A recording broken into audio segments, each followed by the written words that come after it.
Train కావాలని sanction చేయించి సాయి ప్రతాప్ గారు కూడా పాపం చాలా కష్టపడ్డారు ఆ లైన్ కోసం. 3000 కోట్లు అవుతుంది, 355 కిలోమీటర్లు.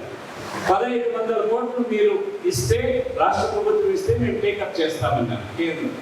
మేము 1500 కోట్లు ఇచ్చేదానికి ఒప్పుకొని దీన్ని చేయండి అని కడపని తర్వాత రాయచోటి తర్వాత మదనపల్లి రోడ్, ఇక్కడి నుంచి కోలార్ పోయి ముల్బాకల్, కోలార్ పోయి బెంగళూరుకు పోవాలి.